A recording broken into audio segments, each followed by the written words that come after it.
السلام عليكم ورحمة الله وبركاته. ازيكم عاملين ايه؟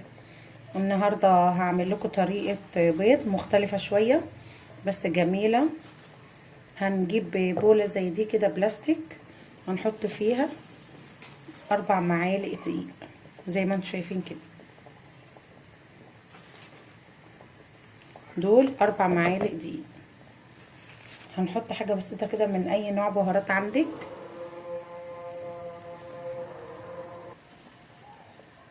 بنرش شوية البهارات اللي انتم شفتوهم دول عشان طبعا البيض وريحة الزفارة. ونحط شوية ملح ابيض، ونعجن بقى الشوية دول كده بحبة مية، بس مش هنحط مية كتير.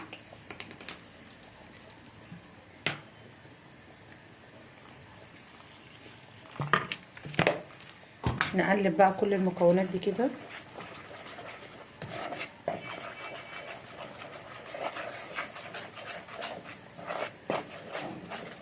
لو نقناها محتاجة مية تاني نحط شوية كمان صغيرين.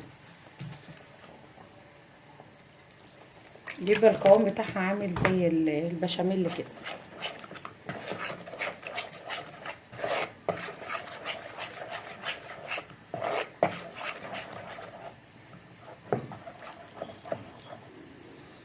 بعد ما بنقلبها كويس بنجيب بيضة واحدة على المكونات دي ونحطها عليها،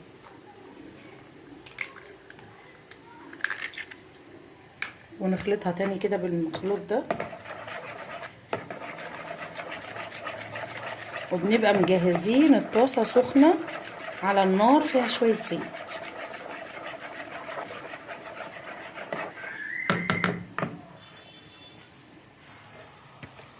بننزل بيه كده في الطاسة زي ما انتم شايفين، ونفرده كده عشان تبقى رقيقة ما تبقاش تخين.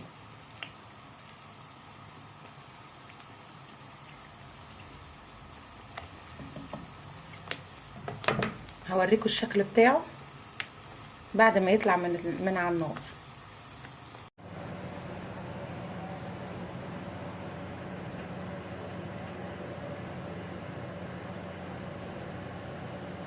تخيلي بقى ان انتي ببيضة واحدة عملتي طبق البيض ده كله.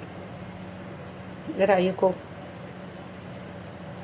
هو ده شكله بقى، يعني قطعته قطع كده وقلبته في الطاسة بتاعة الزيت عشان يحمر ويستوي كويس.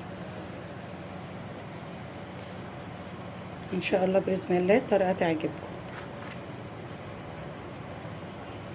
محمرين اهو من فوق ومن تحت،